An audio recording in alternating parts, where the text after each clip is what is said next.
তখন আমার মাথার মধ্যে ঢুকলো, হায় হায়, এই বাংলাদেশ নয়, গোটা পৃথিবীর সমান, 10টা দুনিয়ার সমান বড় জান্নাত দিবে। এত বড় জান্নাত দিয়ে কি করব? আমার একটা চিন্তা ঢুকে গেছে, এত বড় জান্নাত দিয়ে কি করব? এইটা যখন আরেকটা ব্যাখ্যা পাইলাম, তখন আবার ক্লিয়ার হয়ে গেছে। সুবহানাল্লাহ কর।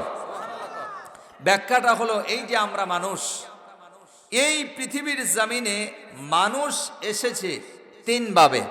জোরে বলেন, মানুষ এসেছে কয় ভাবে? 3 ভাবে। একটা হলো মা বাবা সারা, বানাইতে পারেন কে? আসতে কেন, জোরে বলুন কে? আদম আলাইহিস সালামের মাও নাই বাবাও, কথা কয় না, মাও নাই বাবাও। এটা হলো একটা পদ্ধতি। আরেকটা পদ্ধতি হলো আল্লাহ তাআলা ঈসা রুহুল্লাহ মারইয়াম আলাইহিস সালামকে আল্লাহ তাআলা একটি পুত্র সন্তান দান করেছেন, যার নাম হলো ঈসা রুহুল্লাহ। বাবা নাই, বাবা ছাড়া মারইয়ামের গর্ভে সন্তানটা যিনি দিয়েছেন, আওয়াজ দিয়া বলেন তিনি কে?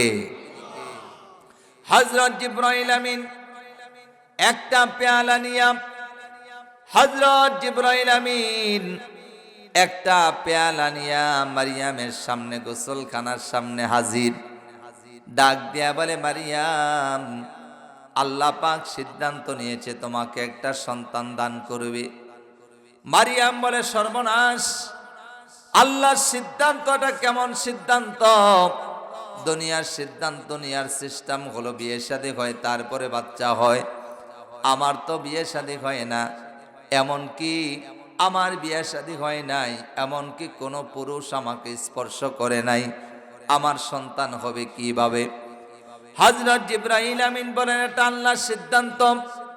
এই বলে বললেন, মারিয়াম, এই যে দেখো পেয়ালার ভিতরে কতগুলা ফুল আছে, এই ফুলগুলা তুমি হাতে নিয়া নাকের কাছে ঘ্রাণ নাও। আল্লাহর কথা মতো জিবরাইলের মাধ্যমে যখন নাকি এক পেয়ালা ফুল নিয়া নাকের ভিতরে, জান্নাতি ফুল নিয়া নাকের ভিতরে ঘ্রাণ নিলেন, আওয়াজ দিয়া বলেন তো, ওই মারিয়াম আলাইহিস সালামের পেটের ভিতরে সন্তান দিয়ে দিয়েছেন কে? তাহলে প্রথম সিস্টেম হলো মাও নাই বাবাও নাই। আর দ্বিতীয় সিস্টেম হলো বাবা, এইভাবে বাবা নাই মা আছে। আর আমরা যারা আসছি, আমাদের মাও আছে বাবাও, কথা কয় না, বাবাও। তাহলে 3 ভাবে আল্লাহ মানুষ বানাইলেন। এত বড় জান্নাত দিয়ে কি করব? এইটা বুঝাবার জন্য বলছিলাম। আমার পাগলা এলাকার মুসলমানেরা ভালো করে শুনুন। আমরা যখন মায়ের গর্ভে ছিলাম, আহারে, আমরা যখন মায়ের মাত্র 3 মাসের গর্ভে, আমরা মাত্র মার 3 মাসের গর্ভে, তখন থেকে মা দুঃখিনী খেতে পারে না, তখন থেকে মা খেতে পারে না। আহারে, যখন 7 মাস 8 মাস হয়ে গেল, মার শরীরটা এত ভারী হয়ে গেল, তখন মা দুঃখিনী এখন আর বসতেও পারে না, দাঁড়াইতেও পারে না। 8 মাস যখন গর্ভে ধারণ করে কোনো মহিলা, 8 মাসের গর্ভে যখন সন্তান, গর্ভে যখন 8 মাস বয়স হয়ে যায়, তখন মা দুঃখিনী, আহারে, তখন আর ঘুমাইতেও পারে না। আহারে, সবাই যখন ঘুমায়, মা জেগে জেগে চিন্তা করে কেমনে ডেলিভারি হবে। একদিনের ঘটনা, সবাই ঘুমিয়ে পড়েছে, রাত্র গভীর 3টা 4টা বেজে গেল, মার ঘুম আসে না।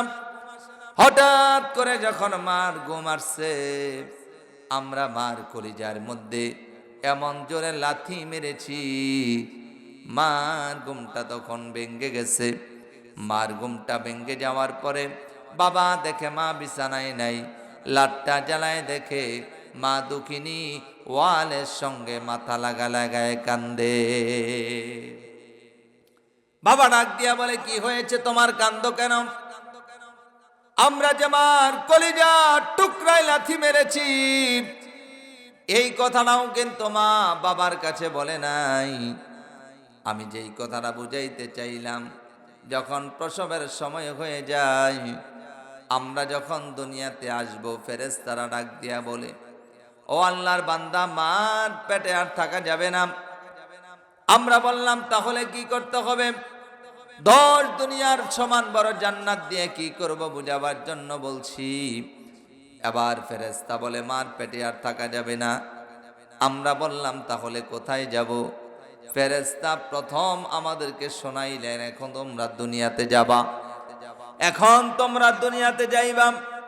আমরা ভাবলাম দুনিয়া আবার কেমন, দুনিয়ার সঙ্গে আমাদের কোনো পরিচয়, দুনিয়ার সঙ্গে আমাদের কোনো পরিচয় নাই, এই দুনিয়াটা আবার কেমন?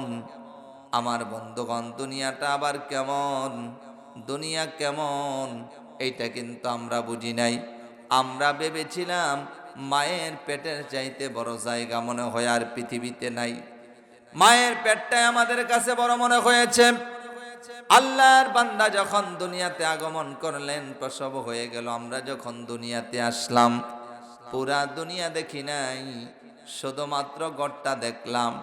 এই গড় দেখে এমন যেন একটা চিৎকার মারেছিলাম, হায় হায়, ভেবেছিলাম মায়ের পেটটা বড়, এখন দেখি মার পেটের চাইতে দুনিয়া বড়। আমার বন্ধুগণ, এখনো পুরা দুনিয়া দেখি নাই, শুধুমাত্র গড়টা দেখলাম। গড়টা দেখার পরে চিৎকার মেরেছিলাম। তাহলে যেই কথাটা বুঝাইতে চাইলাম সেটা হলো, মায়ের গর্ভে থেকে এই দুনিয়াটা কত বড়, যেমন আন্দাজ এবং অনুমান করা যায় নাই। এই দুনিয়ায় থাইকাও আল্লাহ ছোট জান্নাত কত বড় হবে তার আন্দাজ এবং অনুমান করা যাবে না। আওয়াজ দিয়া বলেন তো ঠিক কিনা?